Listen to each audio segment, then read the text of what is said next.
ರಾಮನಗರದಲ್ಲಿ ಮತ್ತೆ Kumaraswamy versus DK Shivakumar ಜಿದ್ದಾಜಿದ್ದು ಶುರುವಾಗುವ ಸೂಚನೆ ಸಿಗ್ತಾ ಇದೆ. 2028ರ ಚುನಾವಣೆಯಲ್ಲಿ ರಾಮನಗರದಿಂದ ಕುಮಾರಸ್ವಾಮಿ ಸ್ಪರ್ಧಿಸ್ತಾರಾ ಅನ್ನುವಂತಹ ಪ್ರಶ್ನೆ ಮೂಡಿದೆ. ರಾಮನಗರದಿಂದ ಸ್ಪರ್ಧಿಸುವ ಬಗ್ಗೆ ಕುಮಾರಸ್ವಾಮಿ ಸುಳಿವು ಕೊಟ್ಟಿದ್ದಾರೆ. ರಾಮನಗರ ತಾಲೂಕಿನ ಜನ ನನ್ನನ್ನ ಮನೆ ಮಗನಾಗಿ ಸ್ವೀಕರಿಸಿದ್ರು.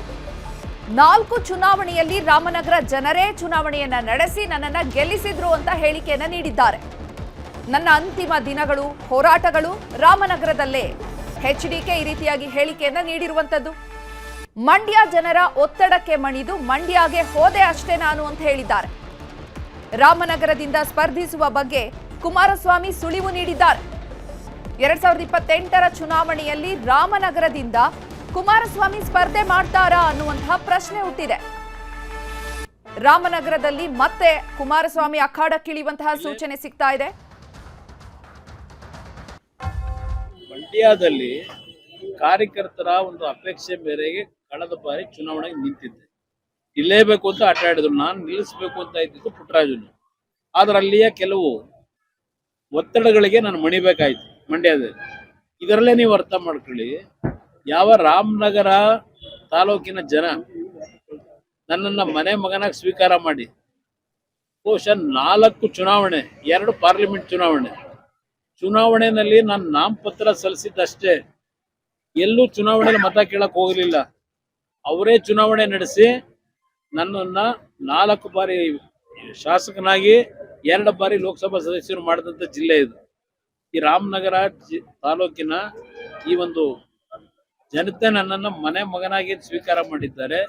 ನನ್ನ ಅಂತಿಮವಾದಂಥ ದಿನಗಳು ರಾಮನಗರವೇ.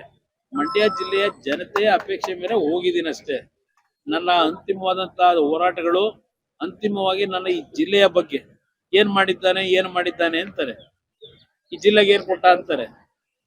ನಾನು ಅವರಿಂದ ಸರ್ಟಿಫಿಕೇಟ್ ಬೇಕಿಲ್ಲ. ಈ ಮಣ್ಣಿಗೆ ಹೋಗ್ಬೇಕಾದ್ರೆ ಇಲ್ಲಿ ನಾನು ಬೆಳೆಸಿದ್ದಾರಲ್ಲ, ಈ ನನ್ನ ತಂದೆ ತಾಯಿದ್ರು ನನಗೆ ಸರ್ಟಿಫಿಕೇಟ್ ಕೊಡ್ತಾರೆ. ನಾನು ಇನ್ನು ಈ ಬಗ್ಗೆ ಹೆಚ್ಚಿನ ಮಾಹಿತಿಯನ್ನ ನೀಡೋದಕ್ಕೆ ನಮ್ಮ ಪ್ರತಿನಿಧಿ ವೆಂಕಟೇಶ್ ದೂರವಾಣಿ ಸಂಪರ್ಕದಲ್ಲಿದ್ದಾರೆ. ವೆಂಕಟೇಶ್, ರಾಮನಗರದಲ್ಲಿ 2028ಕ್ಕೆ DK Shivakumar versus HDK fight ನಡೆಯೋದಾಗಾದ್ರೆ ಪಕ್ಕಾನ ಹೇಗೆ ಅಂತ? ಚೈತ್ರ, ಏನಂದ್ರೆ ಕೇಂದ್ರ ಸಚಿವ ಎಚ್.ಡಿ. ಕುಮಾರಸ್ವಾಮಿ ಅವರು ಇವತ್ತು ಮಾತನಾಡಿರುವಂತ ದಾಟಿಯನ್ನ ನೋಡಿದ್ರೆ 2028ರ ಸಾರ್ವತ್ರಿಕ ಚುನಾವಣೆಗೆ ರಾಮನಗರ ಕ್ಷೇತ್ರದಿಂದ ಅವರು ಸ್ಪರ್ಧೆ ಮಾಡುವಂತದ್ದು ಬಹುತೇಕ ಖಚಿತ ಎನ್ನಲಾಗ್ತಾ ಇದೆ. ಯಾಕಂದ್ರೆ ಈಗ ರಾಮನಗರ ಜಿಲ್ಲೆಯಲ್ಲಿ ಅಂದ್ರೆ ಬೆಂಗಳೂರು ದಕ್ಷಿಣ ಜಿಲ್ಲೆಯಲ್ಲಿ 4 ವಿಧಾನಸಭಾ ಕ್ಷೇತ್ರದಲ್ಲೂ ಕೂಡ ಕಾಂಗ್ರೆಸ್ನ ಶಾಸಕರು ಇರುವಂತದ್ದು. ಅದೇ ಕುಮಾರಸ್ವಾಮಿ ಅವರು ಇದ್ದಂತ ಸಂದರ್ಭದಲ್ಲಿ 4ಕ್ಕೆ 4 ಕೂಡ ಜೆಡಿಎಸ್ ಶಾಸಕರು ಇದ್ರು. ಕೆಲವೊಮ್ಮೆ 3 ಕ್ಷೇತ್ರಗಳಲ್ಲಿ ಶಾಸಕರು ಇದ್ದಂಥದ್ದು. ಆದ್ರೆ ಕುಮಾರಸ್ವಾಮಿ ಅವರು ಮಂಡ್ಯಗೆ ಹೋಗ್ತಾ ಇದ್ದಂತೆನೆ ಇಲ್ಲಿ ಜೆಡಿಎಸ್ ನ ಪ್ರಾಬಲ್ಯ ಸಂಪೂರ್ಣವಾಗಿ ಕುಸಿತ ಕಂಡಿದೆ. ಕಳೆದ 25-30 ವರ್ಷಗಳಿಂದಲೂ ಕೂಡ 4 ವಿಧಾನಸಭಾ ಕ್ಷೇತ್ರಗಳಲ್ಲಿ 3 ಜೆಡಿಎಸ್ ಇದ್ರೆ 1 ಕಾಂಗ್ರೆಸ್ ಇರ್ತಾ ಇತ್ತು. ಆದ್ರೆ ಈಗ 4ಕ್ಕೆ 4 ಕೂಡ ಕಾಂಗ್ರೆಸ್ ಆಗಿರುವಂತದ್ದು. ಈ ನಿಟ್ಟಿನಲ್ಲಿ ಕುಮಾರಸ್ವಾಮಿ ಅವರ ಮುಂದಿನ ಯೋಜನೆ ರಾಮನಗರ ವಿಧಾನಸಭಾ ಕ್ಷೇತ್ರದಿಂದ ಅವರು ಸ್ಪರ್ಧೆ ಮಾಡುವಂತದ್ದು ಇವತ್ತಿನ ಅವರ ಹೇಳಿಕೆ ಪ್ರಕಾರ ಬಹುತೇಕ ಖಚಿತ ಎನ್ನಲಾಗ್ತಾ ಇದೆ.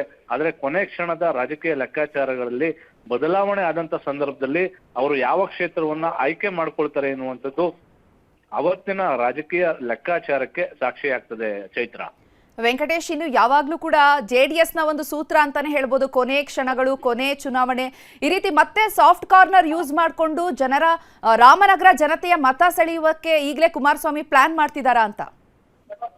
ಖಂಡಿತ ಚೈತ್ರ, ಯಾಕಂದ್ರೆ ಕುಮಾರಸ್ವಾಮಿ ಅವರ ರಾಜಕೀಯ ಲೆಕ್ಕಾಚಾರಗಳು ಎಲ್ಲವೂ ಕೂಡ ಕೊನೆ ಕ್ಷಣದಲ್ಲಿ ಅಂತಿಮ ಆಗ್ತಕ್ಕಂಥದ್ದು. ಯಾಕಂದ್ರೆ ಈ ಹಿಂದೆ ನಿಖಿಲ್ ಕುಮಾರಸ್ವಾಮಿ ಅವರ ಸ್ಪರ್ಧೆ ವಿಚಾರವಾಗಿಯೂ ಕೂಡ ಯಾವುದೇ ಒಂದು ಗುಟ್ಟನ್ನ ಬಿಟ್ಕೊಟ್ಟಿರ್ಲಿಲ್ಲ.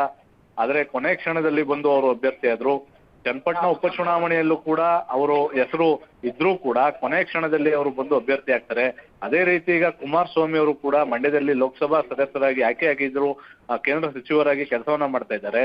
ಆದ್ರೆ ಈ ನಿಟ್ಟಿನಲ್ಲಿ ಇನ್ನೂ 2 ವರ್ಷಗಳ ಇರುವ ಕಾಲ ಈಗಲೇ ಅವರು ರಾಮನಗರ ಕ್ಷೇತ್ರವನ್ನ ಒಂದು ಪ್ರತಿನಿಧಿಸ್ತಾರೆ ಎನ್ನುವಂತ ಸುಳಿವನ್ನ ಕೊಡ್ತಾ ಇರುವುದನ್ನ ನೋಡಿದ್ರೆ ಇದು ಎಲ್ಲ ಒಂದು ಕಡೆ ಕಾಂಗ್ರೆಸ್ ಪಕ್ಷದ ಸಂಘಟನೆಯನ್ನ ಕುಸಿತ ಮಾಡಬೇಕು ಎನ್ನುವಂತ ಲೆಕ್ಕಾಚಾರನ ಎನ್ನುವಂತ ಅನುಮಾನ ಕೂಡ ಮೂಡ್ತದೆ. ಜೊತೆಗೆ ಆ ರಾಮನಗರ ಕ್ಷೇತ್ರದಲ್ಲಾಗಿರ್ಬೋದು, ಚನ್ನಪಟ್ಟಣ ಆಗಿರ್ಬೋದು, ಜೆಡಿಎಸ್ ಪಕ್ಷದ ಸಂಘಟನೆ ಸಂಪೂರ್ಣವಾಗಿ ಕುಸಿದಿದೆ.